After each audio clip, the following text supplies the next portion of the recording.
All right, since me and my wife watched Die Hard on Christmas, I figured I'd do a review of the original Die Hard and why I love this movie and why I love this as a Christmas movie. And it is a damn Christmas movie, in my opinion.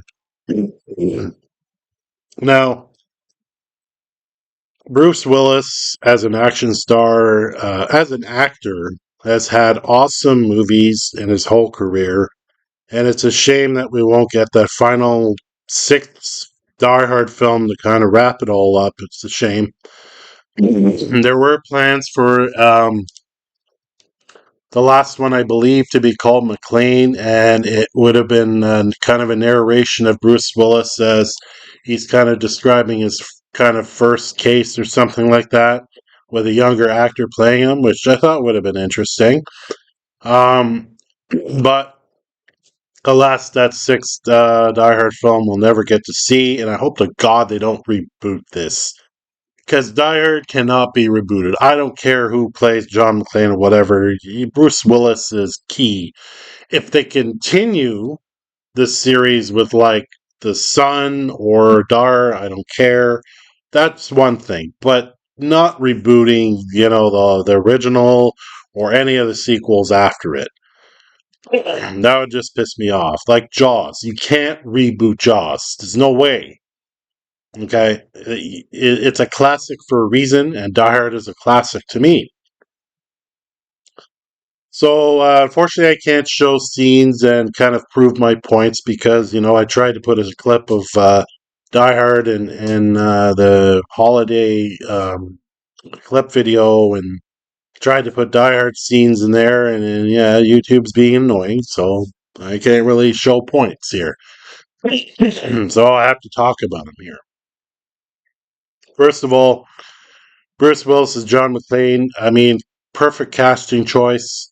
I like the fact that he's not like a buff dude like Schwarzenegger or whatever. He's just a simple cop that gets caught up in this like adventure. And by the way, there's going to be spoilers in there, so if you had not seen this film, go watch it and then come back. So essentially you have John McClane who's going to visit his wife at the Nakatomi Plaza building for the Christmas holidays.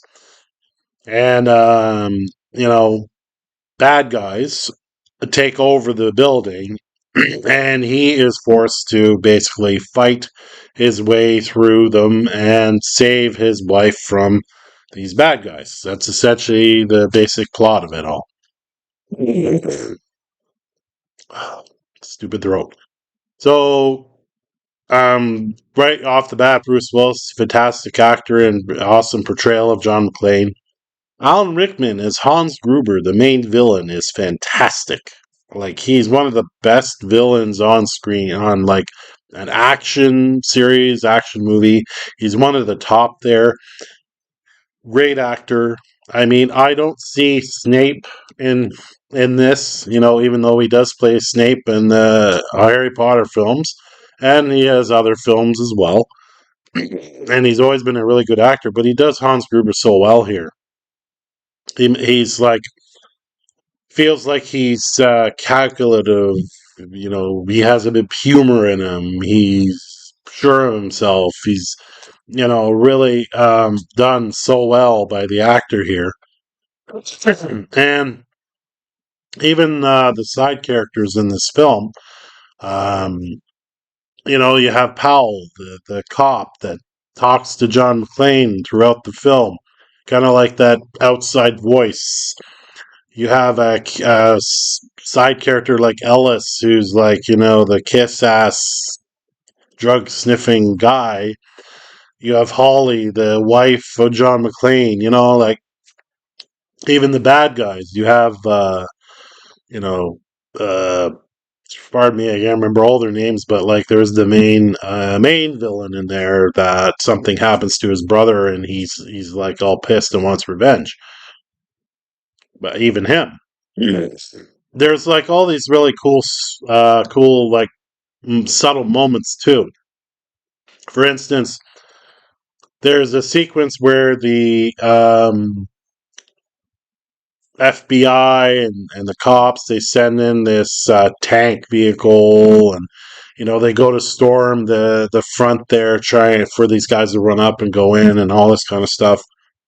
And there's one of the bad guys that's kind of like waiting with his gun, and he's by like the candy, where the chocolate bars are.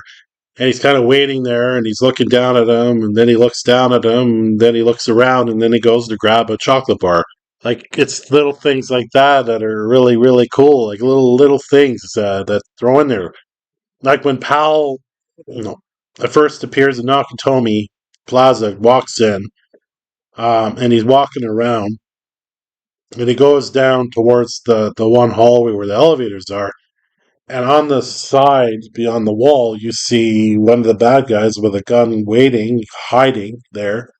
And if Powell walked any further, what would have happened? But he doesn't. And he's like, oh, the hell with this. And then he turns around. Like, again, a subtlety, like a scene like that just adds to the film for me. Like these little things that I pick up now, obviously the older I am, the thrills and suspense is really there. It's awesome. The action scenes are amazing. The fight between John McClane and the one bad guy, you really feel the punches. You really feel like the brutalness of that fight. Where he jumps off the building or the roof where it explodes on a fire hose and he goes slamming against the side of the building there, and he pushes off of the window and he shoots the window and he smashes through the window there to like get back inside. Like, awesome stuff, man. And it's not just the action, the characters, like I mentioned, are really cool in this, and the comedy is perfect. Like, where in the beginning of the film, where, you know, uh, John McClane, is gets off the plane, and then he sees like something happen. He's going to California, and then later on, he gets to the Nakatomi Plaza, and this guy kind of comes up to John McClane and goes to hug him and kiss him, and he kind of goes like, "Who's that?" He gives that look like, "Who's that?" Fucking California, like his lines. And there are a lot of really cool lines, not just by John McClane in here, but by the bad guys and everything. Like the famous "Yippee ki motherfucker" line when John McClane's talking to Hans Gruber. um, you have like the limousine driver that's like stuck pretty much in the kind of basement area throughout the whole movie, and then he like has this momentous event at the end of the movie where he runs into a van and punches out one of the bad guys, and um, you have this really nice, really cool sequence where John McClane's like got his feet all bloodied. He's picking glass out, and then he's really feeling kind of like down and everything.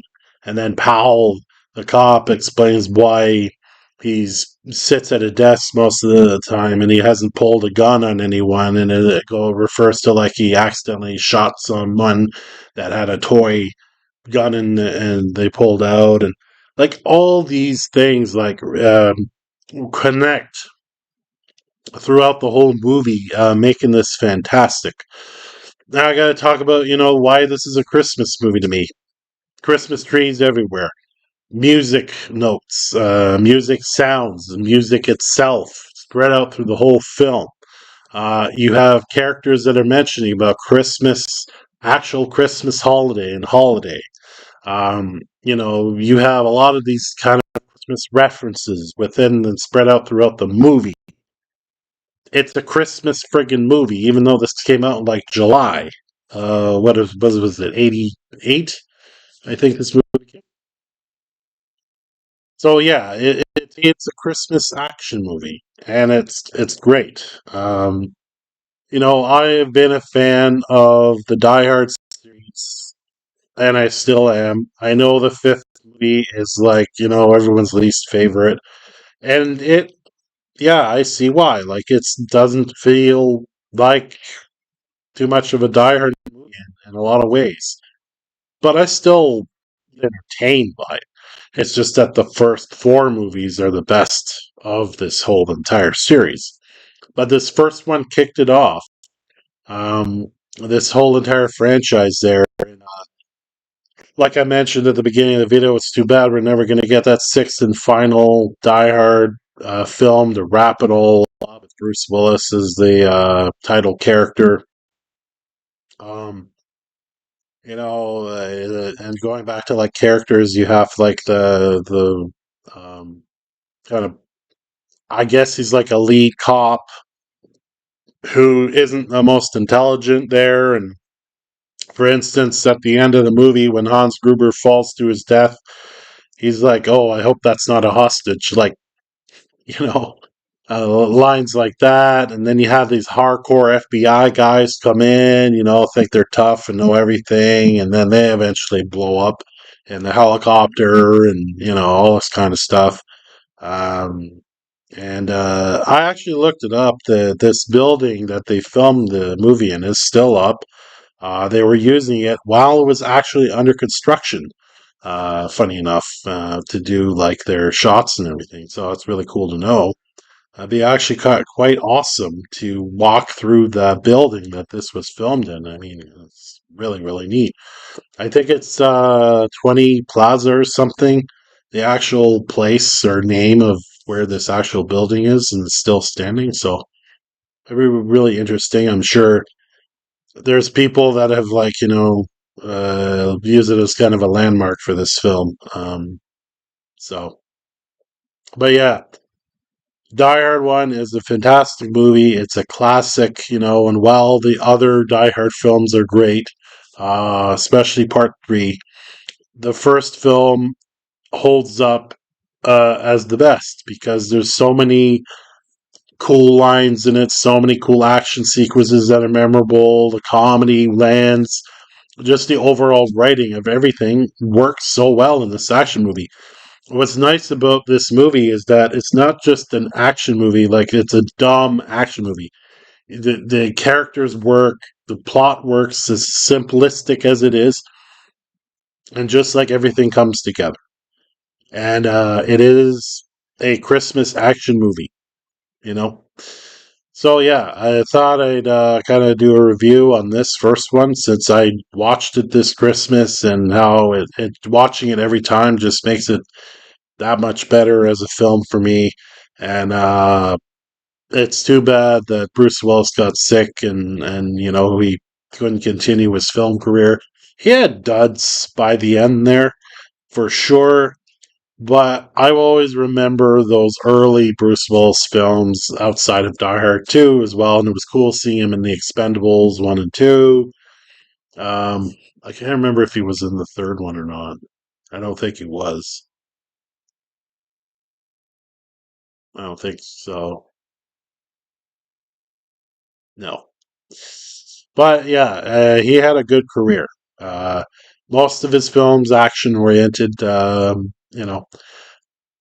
one of my favorite Bruce Willis films outside of his action films was Blind Date with Kim Basinger. I think that movie is quite hilarious, and if you have not seen it, go check it out. Essentially, he plays like a business guy, everyday working guy, and he gets set up by with this girl that drinks. I mean, this plot has been like in a lot of films, of course, but John Larroquette's in it, playing a crazy ex-boyfriend of the girl. And it's just like sheer comedy. So yeah, if you ever have a chance, check out the movie Blind Date with Bruce Willis. It is hilarious. Anyway, done talking about Die Hard. If you have not seen it, go watch it. It's an awesome film and classic. And really, when me and my wife were watching this, we're thinking like, where the hell did these kind of movies go? These very entertaining movies, and it's rare to say that these days, unfortunately, but it is what it is. Go watch Die Hard.